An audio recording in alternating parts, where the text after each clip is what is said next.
Play at Novibet.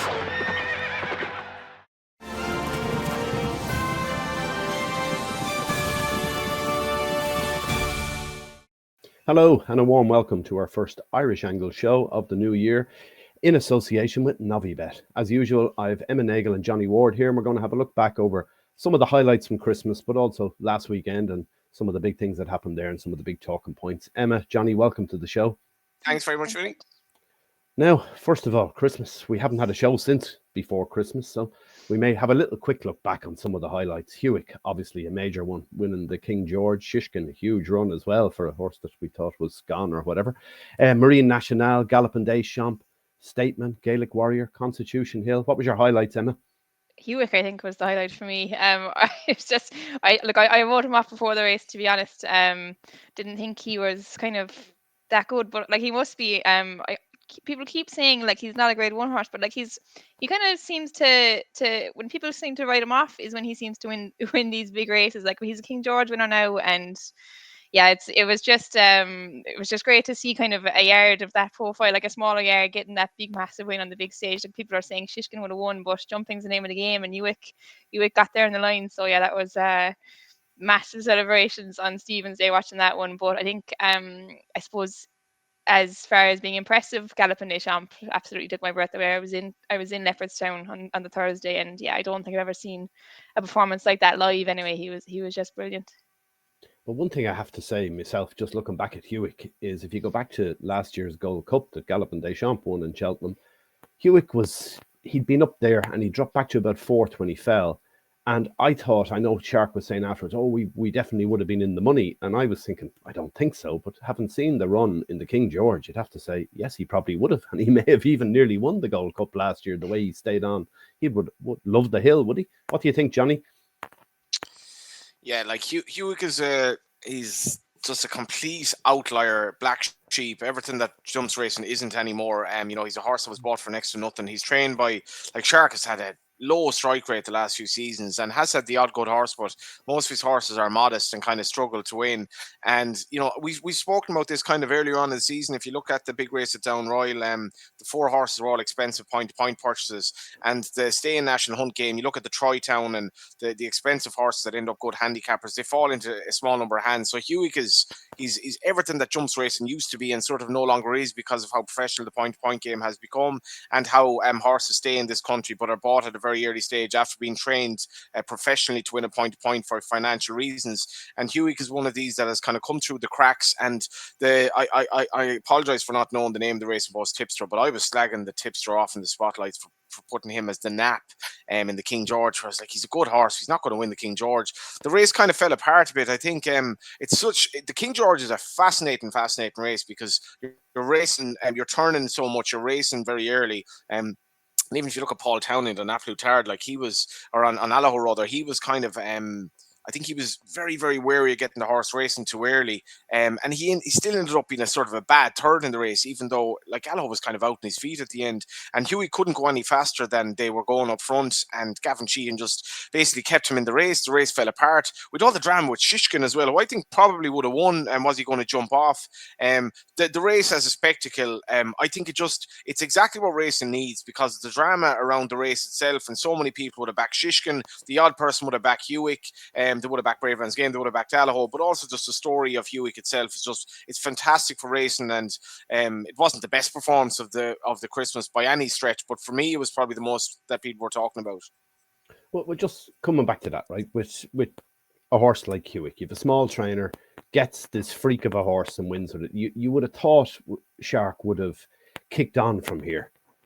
Particularly after the American Grand National that the horse won. It looked like he was getting a whole load of American owners, all new horses coming into the yard. He was on social media every other day telling us all about them. This hasn't really materialized. The King George isn't going to necessarily change it for him either. What changes this, Emma? What makes a small trainer all of a sudden become a bigger trainer? How do you get to that next level? Because you would have thought Huck would have propelled Shark to much greater heights. Yeah, I suppose it's just the quality of horse. I'm not sure. Did he get a lot of new owners? I presume it's probably, if you got a lot of new horses, they were probably kind of low cost horses. People trying to find another Huck, and it's 1 in a million, like finding a Huck, spending like £1,000 or whatever.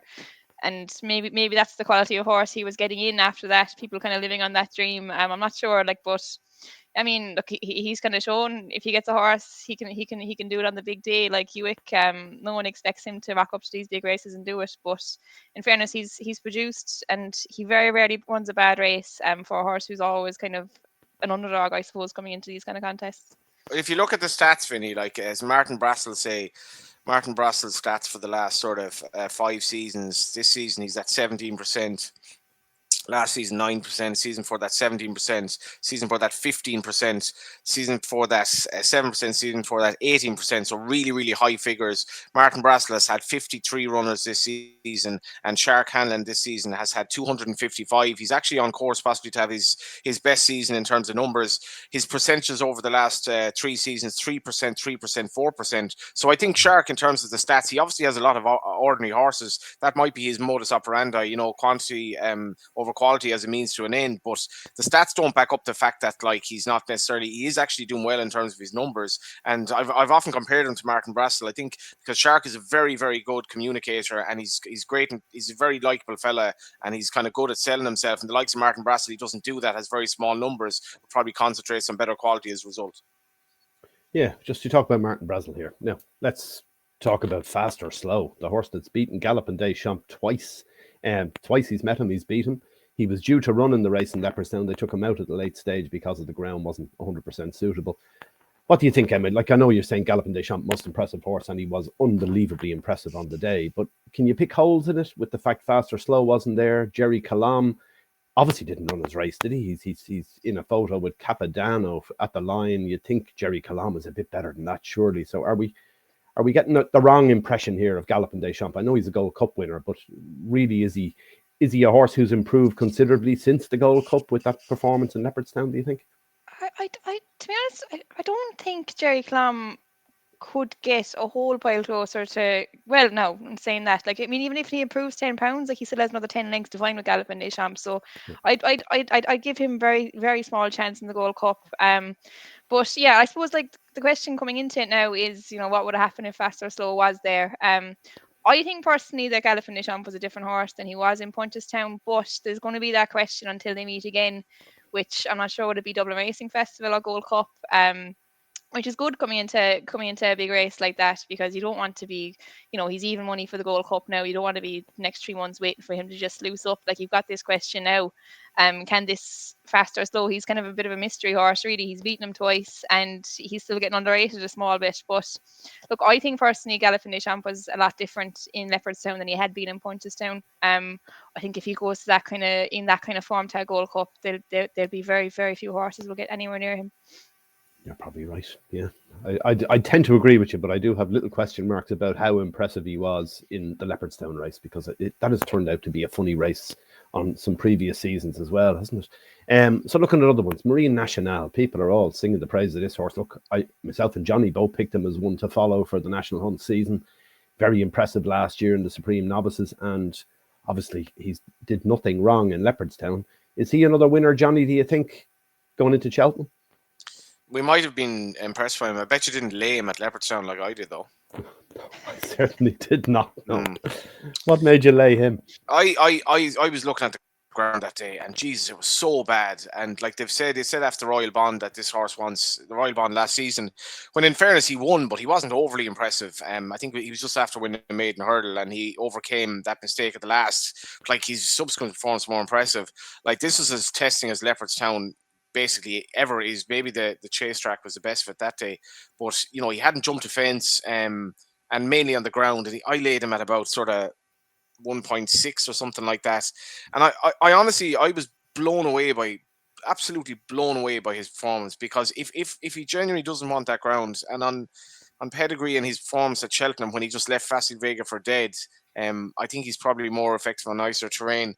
Michael O'Sullivan, I think I was reading at the weekend about a change of tactics in the Irish field. I don't think there were change of tactics here at all, actually. I feel that Michael O'Sullivan just couldn't really.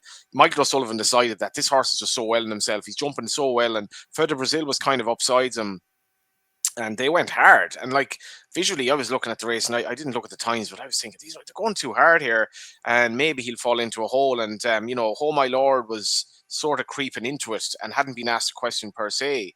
But if you look at him off the back of the last, and he's good horses coming up, sort of to dispute second or third, and even the horse Monbeg Park in fourth is a good horse and was well backed actually as well. He just eased away again after probably going too hard. His jumping was spectacular. I was absolutely blown away by him. I'm delighted for Barry Connell. Barry's had so much invested in the game. You know, I was on Matt Cooper's show at the weekend, kind of trying to defend racing in terms of the money that's put into it. And one thing I should say is that a lot of people who have made money, like, and there was an interview with Noel Moore in the Irish Field at the weekend as well. A lot of people who have made money in other parts of life but fall in love with racing.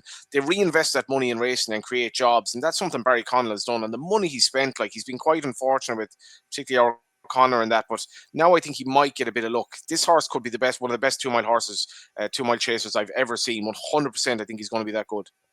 Well, that's a big statement. Emma, are you in agreement?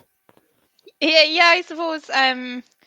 Look, he was brilliant last year as a hurdler. They were kind of brave and maybe waiting to make his chasing debut. But it paid off. I think we did a show on Friday with Paddy Flood, and he did a brilliant analysis of Michael's ride on Marie National. He just was kind of describing how he gave the horse so much confidence. It's well worth a watch. But yeah, no, look, he was brilliant, and I suppose it was him versus Fastel Vega was the question coming into the article, even at this early stage. But you know, he seems to always show up on when you need him, and Fastel Vega doesn't really always seem to fill you with confidence. But yeah, you can't pick any holes at all in him.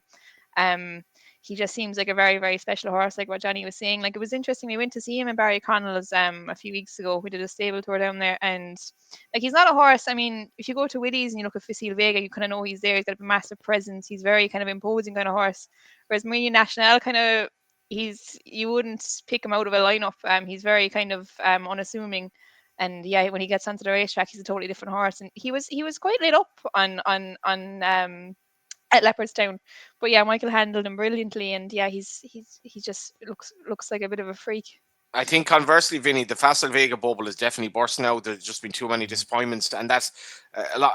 Might be a bit harsh in walking the park, but I think a lot of them do sort of finish tamely at times when the gun is put to their proverbial head. Maybe they'll step up and trip, but I was very disappointed in them. Yeah, I agree. Well, look at another one. Then is Constitution Hill State Man. Boat ran over the Christmas period. Boat win again. Can anything beat Constitution Hill, Emma?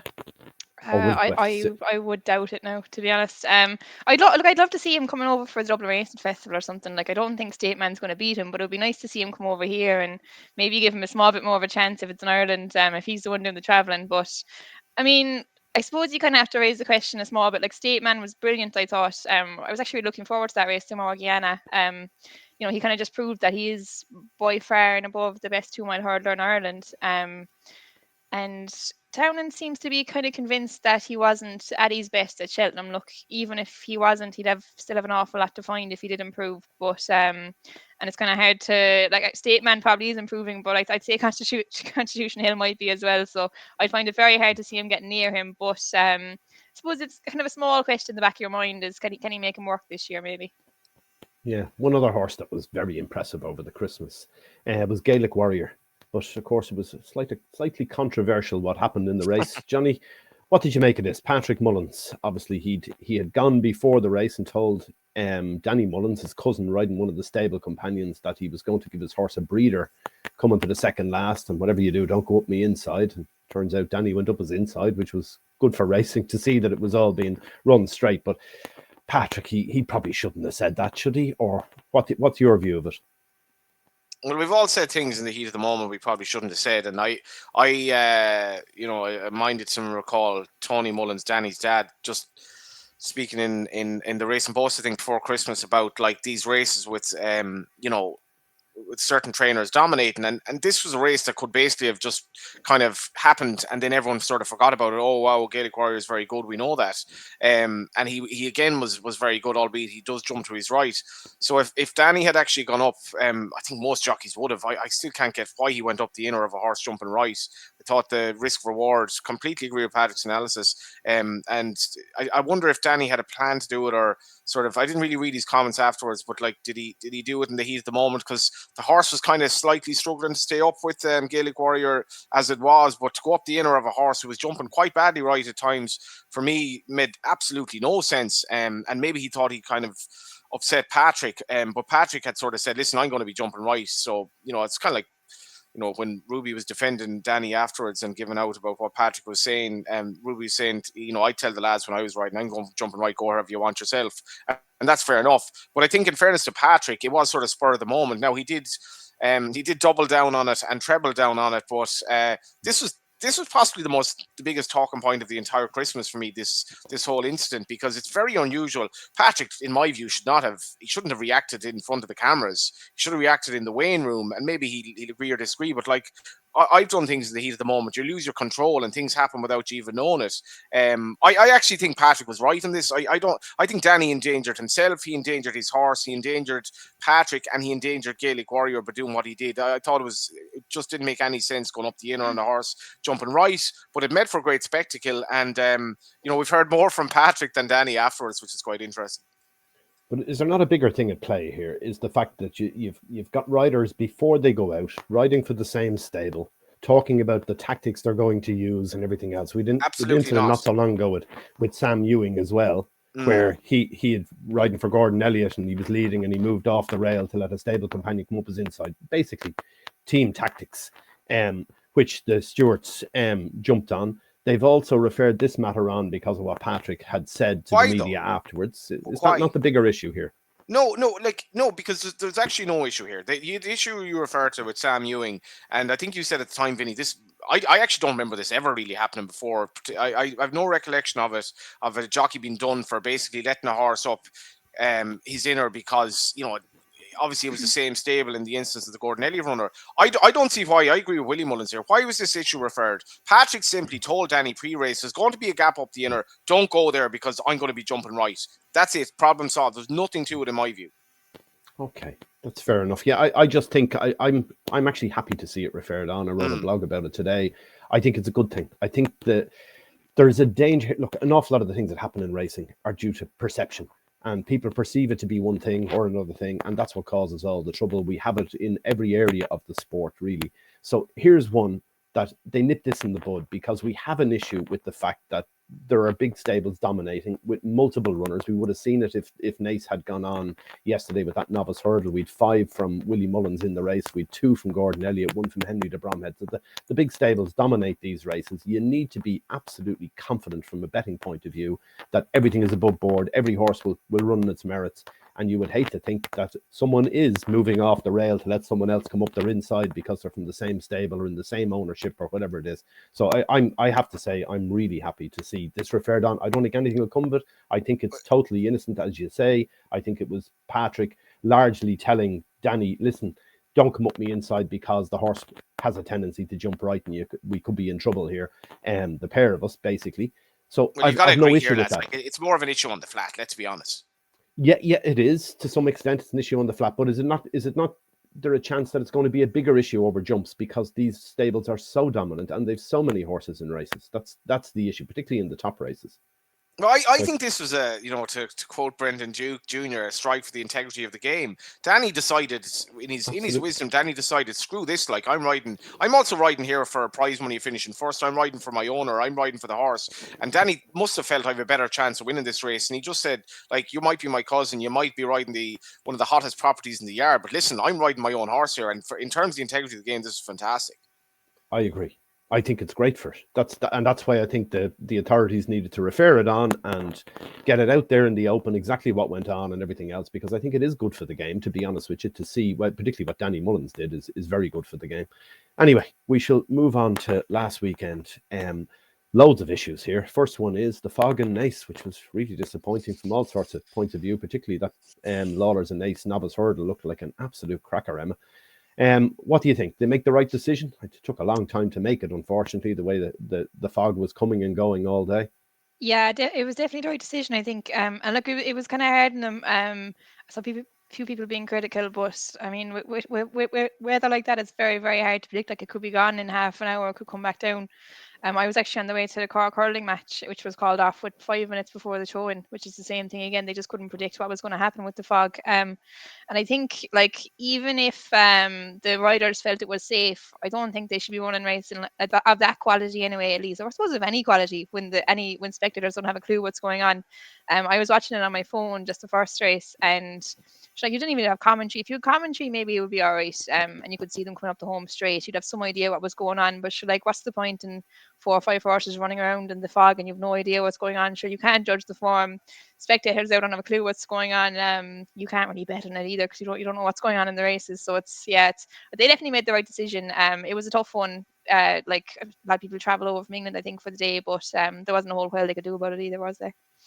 Well, this is the thing. I was looking at in the blog I wrote again. I mentioned this, talking about the fact that the Turf Club clerk of the course, their basic decision making here is based on safety for both the horses and the riders. If they think that the horses and riders can see the next obstacle fence and it's safe for them to go around, that's what makes a decision about the racing being on or off. But I saw a lot of people on social media last night talking about the fact that, like, is it any good having the racing on if the spectators who paid in can't see the action? What do you think, Johnny? Do we have to take them into account? Or is it simply a case, look, if it's safe to race, you race regardless of whether people can see it or not? No, like, sorry, spectators actually run the sport. Like, the sport is entirely reliant on media rights money now, and that is based on people betting on the product, and they're not going to bet on the product if they can't see it. I know that somebody in his or her wisdom backs Brandy Love at 1.08 and running on this changes must go down as one of the worst bets ever, in the sense that I don't even know could he even see the race, or she. But anyway, like, what is the point in running this if you can't see it? And okay, first of all, the priority should be the safety of the horse, the jockey, and then obviously the rider. But if the people who paid into Naas yesterday got a really bad experience, because this was a brilliant day to go racing. I wasn't racing yesterday; I was down home, and I was really looking forward to it. And unfortunately, because of the weather, they got shortchanged. But your blog hits on it here. This racing cannot racing is entirely reliant on people watching it and betting on it. And this is an entirely unsatisfactory experience from start to finish when you couldn't see it. And may I just add as well, I have massive sympathy for everyone at Naas, because the weather is just getting harder and harder to predict. This wasn't straightforward, because it could have gone away, and a delay of an hour would have been grand, even calling off one of the races or doing whatever. So I have massive sympathy for Naas, but we need to know where our bread is buttered here, and this race is not being supported by anything really in terms of its future, other than people betting on it. We need people betting on it, and they won't bet on it if they can't see it. Okay, but just on that, which is another point I was making, is where do you draw the line here?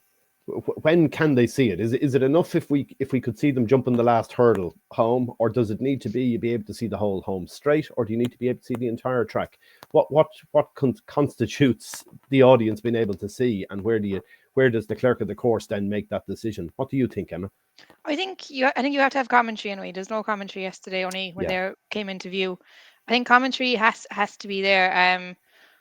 Like, I think, was it the Tyestes there a few years ago? They went around in the van and you could kind of see bits and pieces. I thought that was all right.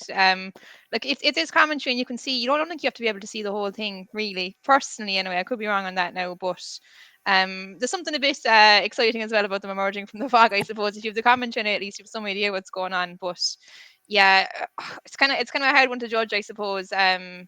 Different race goers might have different opinions on it. A lot of race goers don't want to watch the racing anyway, so it makes no difference to a lot of them. But yeah, no, I'd be happy enough. I'd be happy enough with commentary and see them coming up over the last anyway. That'd probably do me.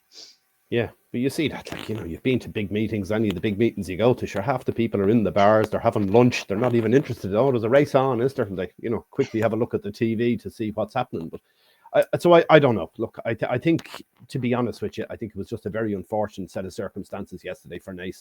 There was nothing they could have done. They did the very best they could to get the meeting on, and it was just one of those things. You can't predict fog. That's the issue, isn't it? Just, I suppose, one last thing, Vinny, that did surprise me was that it did seem that I was at the Dundalk meeting this year, where the race meeting was called off after one race due to freezing fog, and just going forward, I do wonder, is there a way of assessing the situation without having a race, because it sounded to me afterwards that it wasn't really safe for those riders to ride in that race over fences. The kind of reaction from Darrell Jacob and maybe one or two others was like, I couldn't really see what was going on. So I do wonder, could they use the example of those two meetings at Dundalk and Naas in the last sort of 6-7 months or whatever it was, and just say, can we allow this to happen again, where riders basically are riding in an unsafe situation and we don't know until a race takes place, because it could be too late. But how do you? That's the whole point, isn't it? That's why they were holding all their inspections and delaying starts, because they actually thought at the time that they started the race that the back straight was fine. Seemingly, they could see clearly there. So I don't know. Look, that's the problem with fog, isn't it? Because it can come and go so quickly. As I was saying yesterday here, at the moment it was cancelled, I'm here in the Curragh, and we had fog in the morning. It had cleared into clear skies at the very moment that they cancelled that meeting. And I thought, oh gosh, that's a pity. You know, it's probably going to clear for them in Naas. 20 minutes later, we're back in thick fog again in the Curragh.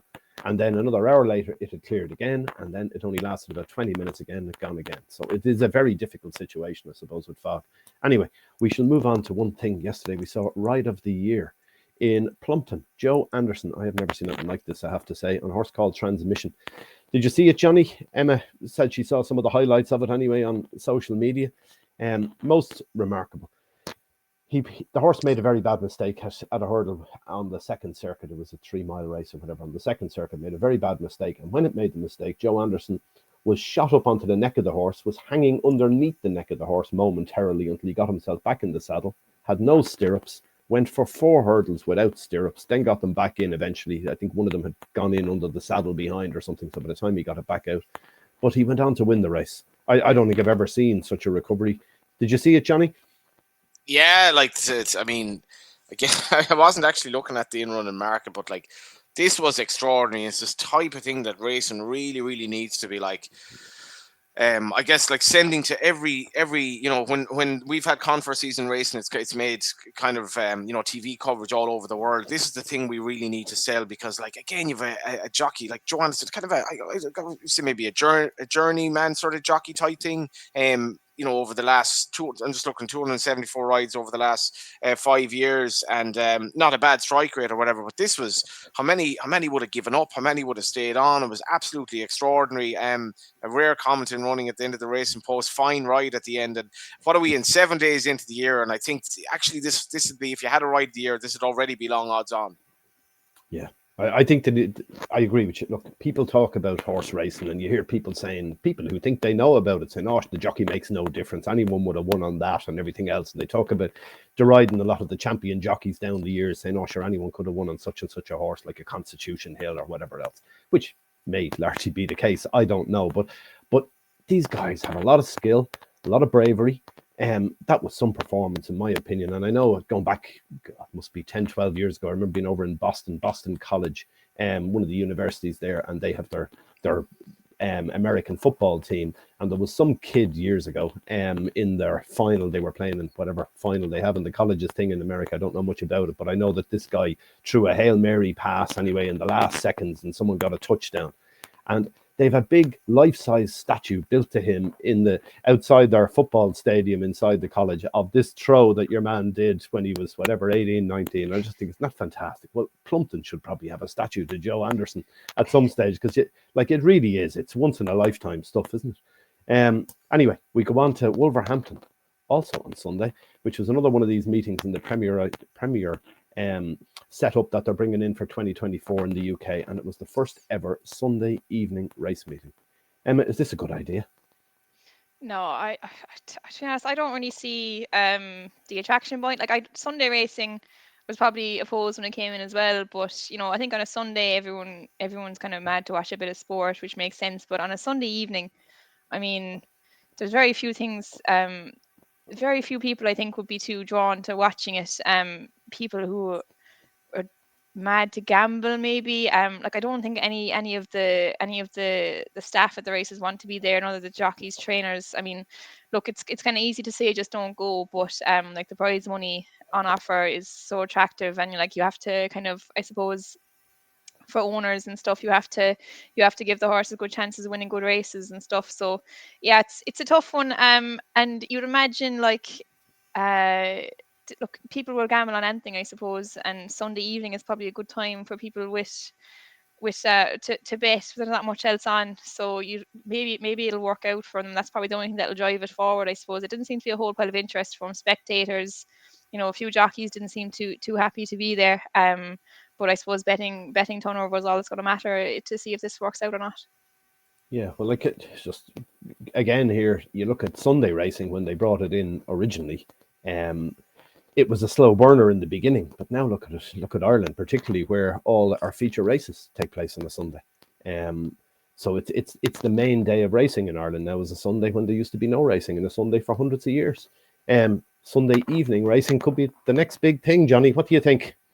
I don't see it at all, to be honest. Like I was No. just saying to you before the show, I was coming back from Galway with the train yesterday and put on the Racing Post, and I was like, next race 6 minutes, and I was sort of like 7:30 or something. I was like, what? I genuinely was one. The way Christmas kind of can throw you in terms of what day of the week it is. I was like, is this actually Sunday? Because this had kind of happened unbeknownst to me, and I started reading up, and I'd read your blog, Vinny, as well. We're probably not a million miles off a situation where we're racing at 9 or 10 in the morning if it suits the market, where like so many 360 race meetings in Ireland this year. An awful lot of them are effectively industry meetings, really, where hardly anyone pays in, and you go along, like particularly like flat meetings at some of the lower, actually a lot of tracks, flat meetings at some of the bigger tracks. There's just nobody there, and we're getting to the stage where all of the sort of the money basically is coming from betting off course. And if our market, it's kind of like the Premier League now. You see the Premier League, how scattered the fixtures are, and I think it's a complete mess having games at like 12 o'clock on a Saturday, particularly big games. But Sunday night for me, I'd say the staff coming back from that meeting, they're on a bit of a come down. They're like, I'm coming back from this, probably have to go up early on a Monday morning. They did have increased prize money, but as you said in the blog, Vinny, that's kind of come at a cost elsewhere as well. And there's so much racing on. I think you put it very well in your blog, and I've been working weekends pretty much all my life, so I don't know the difference. But this is the type of decision made by a person who just doesn't work the weekends. Yeah, that's the key, isn't it? There's nothing worse than that, I find, anyway. Is someone telling you to do something and they won't do it themselves, and that look, we can see it from, I suppose, horse racing it's a leisure industry ultimately from the spectator point of view. That's where it goes. So you've got to put the meetings on when people are off, which is why we have meetings on weekends, which is why we have meetings on bank holidays and so on, and all around Christmas when everyone else is basically off, or at least used to be. All the retail sector only seem to close for 24 hours nowadays. So I don't know. I can see why you might want to tinker with it and say, yeah, let's try it, but ultimately, is there not enough racing? There's enough days in the week without having to do it a Sunday night, I think, anyway. But we'll see what happens. They've got trialing it for 6 meetings in the UK. Ultimately, it'll depend on the betting turnover. If it turns out to be a success from that point of view, it probably will come here too, and there's not a lot we can do about it. Just one other thing on your blog that you mentioned, I thought it was Lee Mottershead wrote about this in the Racing Post, that you kind of start revising a bit our take on prize money in Ireland versus other meetings, and some of your figures were amazing, really. Like Naas didn't actually compare that favourably to kind of a run-of-the-mill meeting in Britain. And I met Anthony McCann. I met him at Dundalk pre-Christmas, and I met him again since, because he had a winner, I think, or he had a runner at Limerick, finished second. But he was texting me that he was to back his horse on Friday at Wolverhampton, and I completely forgot about it anyway. But the horse was Circles, right? And Circle's been kind of becoming a little bit frustrating in Ireland, where she's been sort of knocking on the door, but hasn't been winning. Just looking back, her last win was in Ireland was in, say, in February. And she's finished 3rd, 4th, 2nd, yada, yada, and all of this. So he sent her over to Wolverhampton anyway to run. Again, as I said, I forgot about the race. 6,300 quid to finish first, right? In a race that would have taken less winning and would have been less competitive. And that's obviously sterling onto euro. So there are, and you look at Slate Lane as well, brilliantly placed by obviously shrewd connections. There are very good opportunities in Britain if you have a good race planner. And to kind of get to, again, just finish up the point in this, and you were on about in the blog, I don't think some trainers plan properly. I don't think they either have the time, or maybe it's the kind of intuition to do it, but there are definitely opportunities in Britain that are easier and actually make a lot more sense than Ireland at the moment. Yeah, I was even making a point about the fact that Plumpton's very easy to get to from an Irish perspective for a race goer, not necessarily for the horses, but for a race goer going. Like if you think about this and you think about it kind of financially, you can get a return flight to Gatwick for about 30 quid with Ryanair. depending on the day of the week you're going and everything else. But for about 30 quid, you can get a return flight. Another tenner gets you down to Plumpton. I don't know what it is into Plumpton. Say it's 10 or 15 pounds into Plumpton, but you can buy duty free on the way back. I was looking it up recently because I go to Spain a fair bit because we have a house over there, and I was looking at what you're allowed to bring back and forward with duty free. They're saying you can bring 800 cigarettes. That's 4 sleeves of them. That saves you about 400 quid. Right? So like you think about this, you know, it might cost you 60, 70 quid to go to Plumpton, but you bought 800 cigarettes is 400 quid in cash if you sell them on. You've also can bring in alcohol. Like, I don't know, maybe it's Vinny, you forget about this like racing tours. Like, you know, if you can kind of market this, go racing in England and basically make money by flogging a few cigarettes when you come back, like, or smoking them, you know. Why not? Well, there you are. Anyway, we shall move on to horses to follow. Have you got one each for me? From anything you want to throw at me? Johnny, have you anything you saw over the Christmas particularly that you think will win soon? There were so many. I'm actually going to give. I'm going to give Irish Point now. I wasn't sure. I was on with David Jennings on Off the Ball before Christmas. I think he said whatever race he runs and he'd win. Now a few people have said to me, or certainly a mate of mine has said, the race was a mess at Leopardstown. They didn't go any gallop and so on and so forth. But he's by Joshua Tree. So he's a kind of a rare enough national hunt pedigree for the time being, anyway. And he'd won over 2.5 at Aintree. But like he was running on proper testing ground at Leopardstown, fell asleep in the race, absolutely bolted up. And fair enough, his main market rival, you know, who made the running, was disappointing. But I thought Irish Point was brilliant, and I was minded to think there was a bit of, I think 6-1 available for the World Hurdle. Got into a bit of a kind of a friendly debate with the lad who was slagging me about my praise of Irish Point as to what Jack Kennedy would ride in the Stairs Hurdle. Tee up or Irish Point, and it will be slightly ground dependent. And we ended up having a friendly bet that it will be Irish Point, and I'd be very, very happy with my bet at even money there. Yeah, an interesting thing about that Stairs Hurdle, World Hurdle, whatever you want to call it, depending on the era you're from.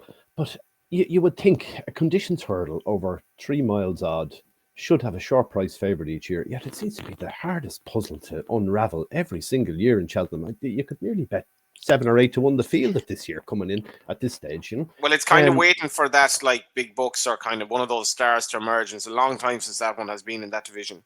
Yeah, as they used to say, like, the further they go, the more the certainty is, the longer the trip and all that type of thing, but it just doesn't seem to happen for that particular hurdle race for whatever reason. Anyway, Emma, have you one for me? Yeah, I suppose there wasn't a whole pile of racing there over the last week or so. I'll give one there from Sabbath Day at Leopardstown in a handicap power hour. I thought he was fairly eye-catching.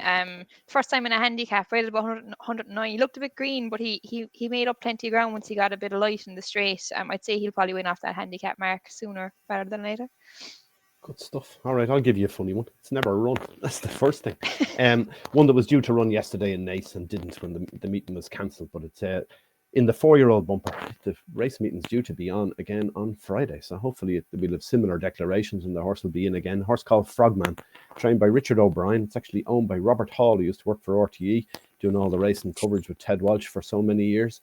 And it's first horse Robert has had, and I am told this horse works very well. Richard O'Brien won this race 2 years ago, and then last year was about to win it again when he sold the horse to Paul Nolan, which went and won the race. So he should really be going for 3 in a row. Horse was 5 or 6 to 1 yesterday. I think it's worth a little bet each way from what I'm hearing. So there you are. Well, look, if you do gamble on it, fantastic race, Billy. That race is like a mate of mine used to say when we were going racing. Right, that's 3 I have for the bumper, so, and he'd be putting it down at the race card. I had 3 tips for that bumper yesterday, and I wasn't even looking for them. And it's just like 4-year-old bumpers in January are obviously the way to go. That's great fun, isn't it? Yeah. But you just follow Richard O'Brien. You can't go far wrong anyway, is the first thing with that. But if you are gambling, do gamble responsibly. And we shall see you all again soon. So make sure to subscribe to our channel if you haven't already and follow up on all the stuff we have. Emma will be coming back with her eye catchers, I presume, on Wednesday again, Emma, will you? Yeah, and we have form scan on Friday as well. Ah, sure, perfect. It's all great stuff, yeah. 3 times a week we're at it now. Well, Emma is. I'm not, I have to say. Neither is Johnny for that matter. But look, we'll see you all again next week for this show. Thanks for joining us. Bye for now.